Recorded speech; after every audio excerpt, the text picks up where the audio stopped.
जीवन में अक्सर ऐसा होता है कि जब हमारे काम नहीं बनते या कोई बड़ी मुश्किल सामने आ जाती है तो हम निराशा के गहरे अंधेरे में डूबने लगते हैं। हम अपनी उम्मीद का दामन छोड़ देते हैं और सोचने लगते हैं कि अब सब कुछ खत्म हो गया। लेकिन मैं आपसे कहना चाहता हूं कि ये सोच बिल्कुल गलत है। आज मैं आपको एक ऐसी कहानी सुनाने जा रहा हूं जो आपको ये सिखाएगी कि आशा की एक छोटी सी किरण भी बड़े से बड़े अंधकार को चीर सकती है।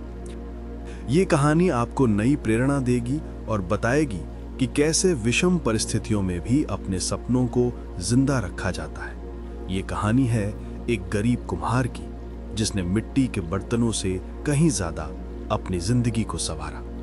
तो चलिए इस प्रेरणादायक सफर की शुरुआत करते हैं। ये बात है माधोपुर नाम का एक छोटे गांव की। ये गांव कभी अपनी हरियाली और समृद्धि के लिए जाना जाता था। चारों तरफ हरे भरे खेत होते थे और लोगों के जीवन में खुशहाली थी। लेकिन समय का चक्र ऐसा घूमा कि माधोपुर पर सूखे की काली छाया पड़ गई। लगातार 3 साल तक बरसात कम होने से धरती इतनी प्यासी हो गई कि खेत सूखकर फटने लगे और गांव के गहरे से गहरे कुएं भी सूखकर खाली हो गए। इस भयानक सूखे ने गांव की आत्मा को धीरे धीरे खत्म कर दिया। जीवन की तलाश में गांव वाले अपना घर-बार छोड़कर जाने लगे। हर गुजरते दिन के साथ माधोपुर वीरान होता जा रहा था। गांव के एक कोने में एक छोटा सा घर था जहां 60 साल के गोपाल रहते थे। गोपाल गांव के सबसे बुजुर्ग और बेहतरीन कुम्हार थे।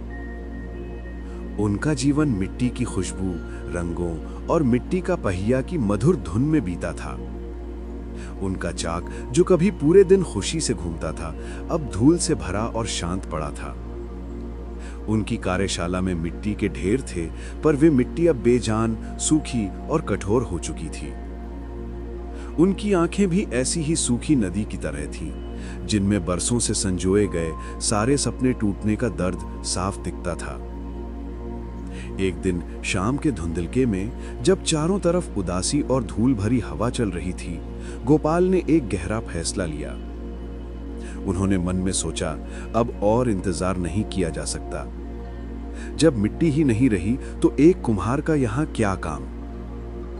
उन्होंने अपने घर की दीवार पर टंगा हुआ एक पुराना मिट्टी का दिया उतारा।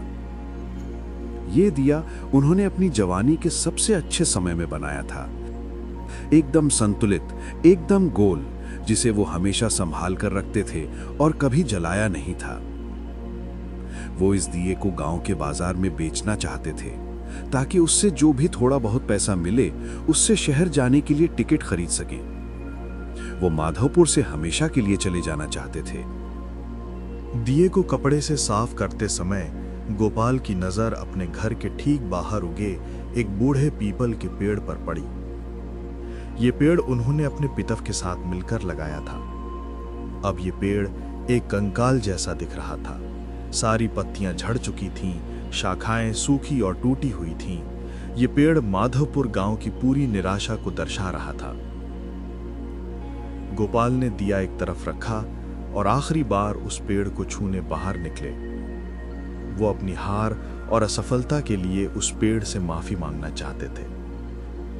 जैसे ही उनका कांपता हुआ हाथ पेड़ के खुरदुरे तने पर पड़ा, उन्हें कुछ अजीब महसूस हुआ। पेड़ की एक सबसे सूखी, सबसे मरी हुई शाखा के सिरे पर उन्होंने एक अद्भुत चीज देखी। एक छोटी सी हरे रंग की जिद्दी पत्ती। वो पत्ती इतनी छोटी थी कि उसे आसानी से देखा भी नहीं जा सकता था, लेकिन उस सूखे और उजाड़ माहौल में उसकी चमक बहुत तीव्र थी। वो पत्ती जो चारों तरफ सूखी दुनिया में अकेली थी, पूरी ताकत से जीवन की घोषणा कर रही थी। उस पत्ती ने न जाने कहां से नमी खींची थी, न जाने कहां से रोशनी जुटाई थी, लेकिन वो वहां थी, हार मानने से इनकार करते हुए, हवा में धीरे से हिल रही थी। इस छोटे से चमत्कार को देखकर गोपाल की आंखों में बरसों बाद नमी आई। उनकी आंखों में आंसू आ गए। ये पत्ती उन्हें एक बहुत बड़ा और गहरा संदेश दे रही थी। जब तक सांस है, तब तक उम्मीद है। गोपाल ने सोचा, अगर ये पीपल का बूढ़ा पेड़ जिसकी जड़ें लगभग मर चुकी थीं, इस भयंकर सूखे में भी एक नई पत्ती निकाल सकता है, तो क्या मैं एक इंसान इतनी आसानी से हार मान सकता हूं? गोपाल ने तुरंत शहर जाने का इरादा छोड़ दिया। उन्होंने वो दिया वापस अलमारी में नहीं रखा, बल्कि उसे अपने कार्यशाला के बीचों बीच रखा और जला दिया। उस दिए की हल्की रोशनी निराशा के अंधेरे में उम्मीद की पहली लौ थी। अगले दिन सुबह गोपाल ने अपनी कुदाल उठाई और सूखे नदी के किनारे की ओर चल दिए। जहां की मिट्टी चट्टान की तरह कठोर हो चुकी थी, वहां उन्होंने पूरी ताकत और पागलपन की हद तक खोदना शुरू किया। गांव के जो 2-4 परिवार अपनी अंतिम तैयारी कर रहे थे, उन्होंने बूढ़े कुम्हार को खोदते देखा। कुछ ने उन पर हंसा और कुछ को उनके इस पागलपन पर दया आई। लेकिन गोपाल नहीं रुके। वो बस उस हरी पत्ती के संदेश को याद कर रहे थे। दोपहर तक पसीना और धूल से लथपथ गोपाल ने आखिरकार उस कठोर ऊपरी परत को तोड़ दिया। नीचे वहां एक छोटा सा लेकिन गहरा नम मिट्टी का स्रोत था। ये मिट्टी पूरी तरह से सूखी नहीं थी, बल्कि अंदर नमी बनाए हुए थी। ये नम मिट्टी उस हरी पत्ती की तरह एक छोटा चमत्कार थी, जो मेहनत और उम्मीद के कारण मिला था। गोपाल उस कीमती मिट्टी को अपने चाक के पास लाए। उन्होंने अपने हाथ धोए, दिए की हल्की रोशनी में अपनी पुरानी कला को याद किया और उस नम मिट्टी को गूंथना शुरू कर दिया। जब जाने के लिए तैयार हो रहे गांव वालों ने रुककर सुना, तो उन्हें चाक के चलने की पुरानी भूली बिसरी आवाज सुनाई दी।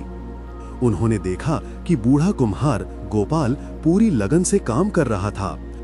उसके चेहरे पर अब निराशा नहीं थी, बल्कि उस छोटी हरी पत्ती की तरह अटल उम्मीद की चमक थी। गोपाल ने उस दिन सिर्फ बर्तन नहीं बनाए, उन्होंने मिट्टी से भरोसा बनाया।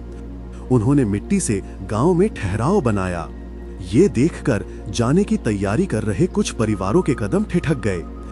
एक बुजुर्ग ने अपने बेटे से कहा, जिस गांव में कुम्हार का दिया जल रहा है और बूढ़ा पेड़ सांस ले रहा है, उसे छोड़कर हम कहां जाएंगे? धीरे धीरे लोगों ने अपना सामान वापस खोलना शुरू कर दिया। कुछ लोग गोपाल की मदद के लिए आए और कुछ ने अपने खेतों में बीज का आखिरी थैला ये सोचकर बो दिया कि उम्मीद की एक पत्ती तो जरूर आएगी। अगले सप्ताह आसमान में हल्के बादल छा गए। वे बादल बारिश लाएं या नहीं, इससे ज्यादा महत्वपूर्ण ये था कि माधवपुर में लोगों के दिलों में उम्मीद का बीज अंकुरित हो चुका था।